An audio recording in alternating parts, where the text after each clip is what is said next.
Our next speaker, who is the education director at Foundation for Economic Education, which means they have to undo a lot of the propaganda that our kids are learning and absorbing in schools. And thank God for people like T.K. Coleman, because he puts freedom first and foremost central in people's lives, and they are better for it, especially those high school workshops, which I wish more of our high schoolers were privy to that kind of information, because just imagine what they could do if they were taught to think for themselves and not give in to groupthink. But we're going to give in to the moment with T.K. Coleman. He is from Fee. It is not for free. We paid a pretty penny. It was worth every dime. Ladies and gentlemen, let's hear it for T.K. Coleman.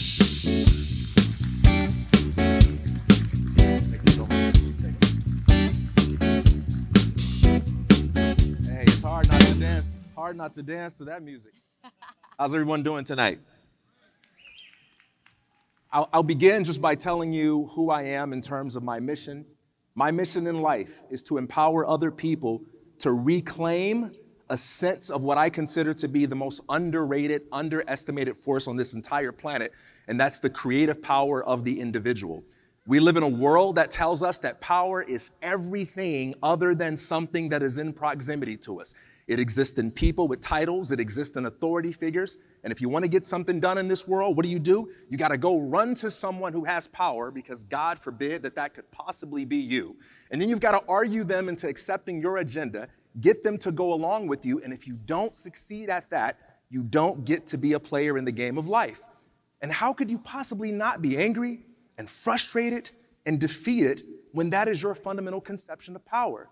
But that is the greatest lie. That is the greatest conspiracy. The philosophy of human powerlessness is the greatest lie in all of human history. The reality is, this world is what we make of it. And nothing is more dangerous than the people who believe in that. It's not some fluffy motivational speech. It's the only thing that can save us from the false promises of people who promise to save us if we only give up the thing that is the foundation for all virtue, the foundation for all meaning, the foundation for everything that matters, and that is freedom. There is no greater good than freedom, for without freedom, there is no such thing as good. There is no possibility or capacity to be good. For what is freedom? What is good if we can't choose it? All right, I probably should just start my talk. There's a story of a young girl, a little girl by the name of Alma. And one day she finds herself walking along the street on this cold winter afternoon. And she passes by this building with this really large glass window. And next to that window is a chalkboard with the names of other people. Perhaps they were children like her who took this same path. And she sees a piece of chalk there, and she decides to, make her own personal declaration that I too was here. And so she takes a little piece of chalk and she writes her name, A-L-M-A.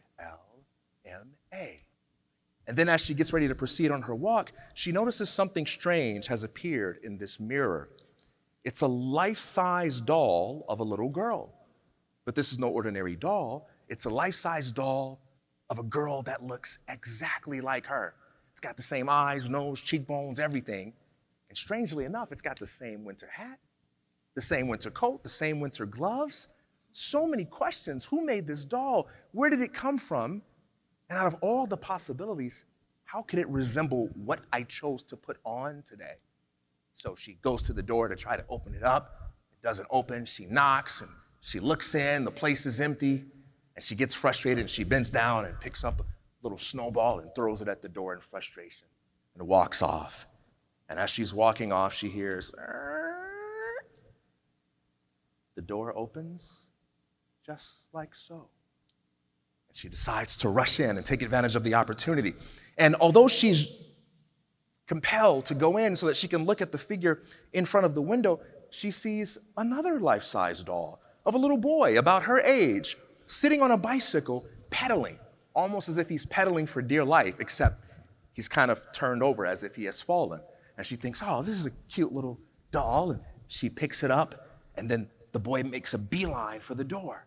And just as he gets to the door closes, and he just bumps into the door, and that beat just becomes like a metronome, a sound in the background. Alma has no time to consider that. She's now looking for this doll that brought her into the store, and it's no longer there. Where's the doll? And she looks, and now it's at the top of a shelf. And her doll is located in the middle of this vast sea of other life-size dolls, of other people. Are there children out there like me that also have dolls that look like them? This is so interesting. And she notices something strange about her doll in comparison to the others. The other dolls seem to have lifelike eyes. You know those old clocks, like some of them were like kind of like the cat, and they would have the eyes that look to the left and the right. The head didn't move. I'm just doing that so you can see, you know? Well, that's how all the other dolls were, except hers was completely lifeless. She thinks this is so weird. This is such a strange place, but I'm so curious. As she climbs the shelf and moves towards her doll, and as she touches it, the strange sensation overtakes her body, and she begins to feel weak, and she begins to feel as if the energy is being drained from her body. She hears this loud popping sound. Everything goes dark. The next thing you hear is the frantic sounds of Alma breathing. Our view changes. We're now looking at the room through the eyes of this doll, and these are Alma's eyes. Somehow, some way, the horrific has happened. She is trapped in the body of this doll. And like all of the other children around her, her eyes are just moving back and forth. Oh my gosh, the little boy on the bicycle, was that a real person? But before she can even ask the questions, she notices that in front of the mirror, there's rising up another doll of another little child. Perhaps for the next victim, the next person whose soul is going to be lost. This is a very strange tale, a tale of a little girl who walks into a store that appears to be harmless, never makes it back out because somehow her soul has become stuck in a lifeless body. But it's really a theme that is as old as storytelling itself. It's about the horrific possibility of existing without being alive, the horrific possibility of selling one's soul, of allowing oneself to become that which is other than who you have been created to be. We see this tragedy taking place all throughout our world every single day. In our schools, we see it happening through the media. People are losing their souls. And although what I will have to say tonight has some implication for the individual who loses his soul, I don't want to talk about the soul of Alma and the little children. I want to talk about the soul of the liberty movement itself. Because the liberty movement, just like a person, has a body of activities, a body of beliefs, an outer shell, so to speak. But it also has a soul. And if this soul is lost, the liberty movement becomes reducible to just a bunch of conferences, a bunch of people making the same talking points, a bunch of folks getting together, patting each other on the back, being mad at the same old things, making fun of the same old people. But we lose that which causes us to have our greatest impact.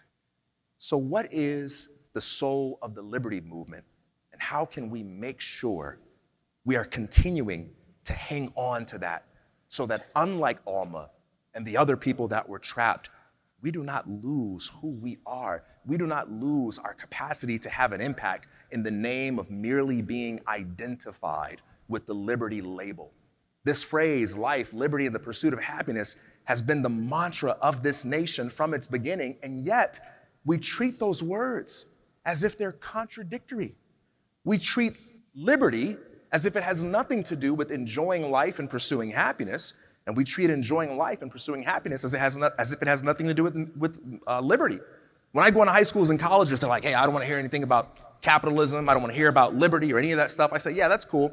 I'm just here to talk about how people can become the predominant creative forces in their own lives. I'm here to talk about the creative power of the individual. People say, oh, that's great. That has nothing to do with liberty. But then it's equally sad when I talk with people in the liberty movement. What are you going to talk about? How to become the predominant creative force in your own life. What does that have to do with liberty? Oh, man, that's heartbreaking.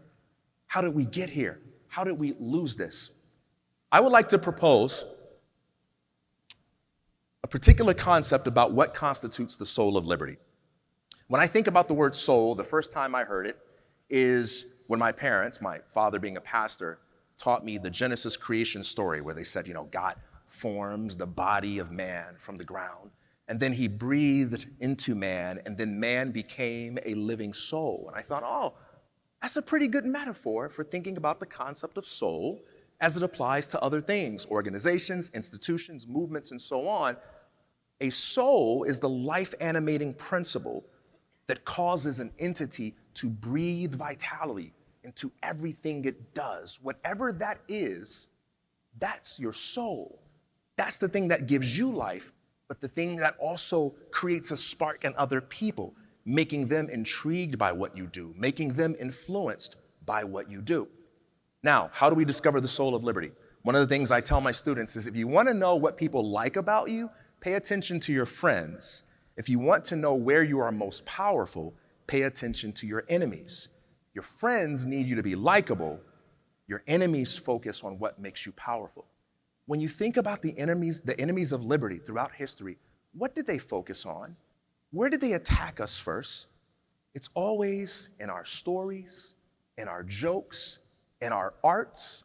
The enemies of freedom take creativity far more seriously than the proponents of freedom ever do.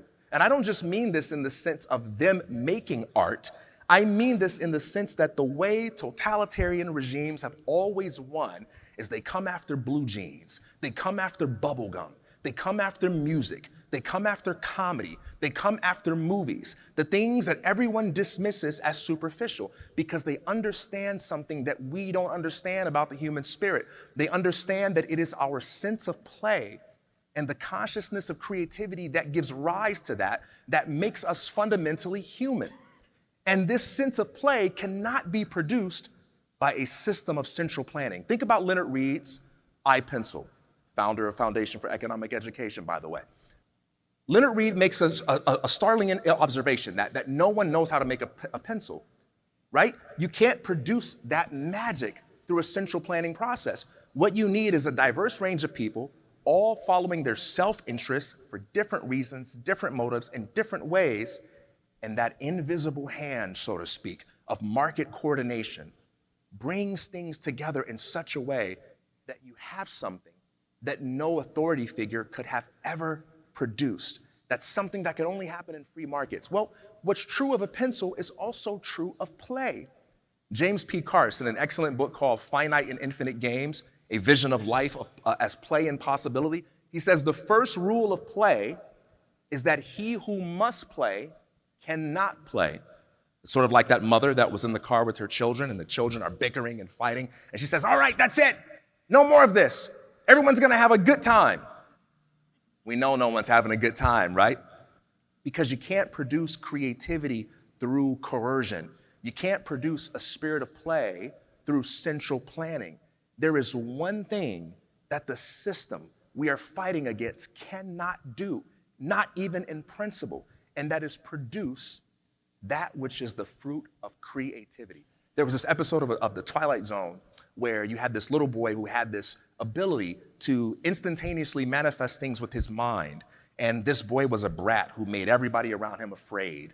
And he would always gather the adults together and say, we're gonna have a party and we're gonna do all the things that I wanna do. And everyone would be too afraid to speak their mind to him because this boy might do something to him with his mind powers. And so one day as they're at this party and everyone's tired of it, a woman decides to speak up and she says, I can't take it anymore. You're a little brat. Your jokes aren't funny. Your games aren't fun. I don't want to live this way. And everyone's quiet and afraid. And the little boy looks at her and says, you're mean. I don't like you. I'm going to turn you into a jack-in-the-box. And people say, no, don't do it. And he squinches his face and blinks his eyes, and he turns her into a jack-in-the-box. Then he turns around and looks at one of the men, a man who hates him. He says, you like what I did? And the little boy says, oh, yeah. Oh, yeah. That's a mighty fine thing you did there, boy. Oh, yeah. That's a mighty fine thing you did. Real funny there. Lying to himself, lying to the boy because he was afraid. Does that sound familiar? It's the kind of world we live in. You think that's funny? You think that's a good story? No, I'll tell you what a good story is. I'll tell you what a good joke is. We live in a world where it's creativity that the enemy comes from. It's always been that way, and it always will be that way because the enemy despises what it cannot do. And what it cannot do, it seeks to destroy in us. So continue to be mad at all of the things you're mad about. I'm not here to take away your anger. Continue to war against all the things you war against. I'm not here to take away your fighting spirit, but don't forget, the enemy has arguments too. The enemy has influencers too. The enemy has words too. But there's one thing that the enemy doesn't have, and it's the capacity to create, because everything that the state does as a matter of principle, it achieves through coercion. There is not one thing that it can do that it does without somehow compromising or imposing upon the freedoms of people like you and I. But we can do something that that machine, that system cannot do. We can make our mark through creativity. Tell your stories, tell your jokes, make your movies, make your music, and be so creative that you don't even limit creativity to the fine arts, but you wear it in everything that you do. Because to be human is to be creative. To be creative is to be human. And that is what it means to be free.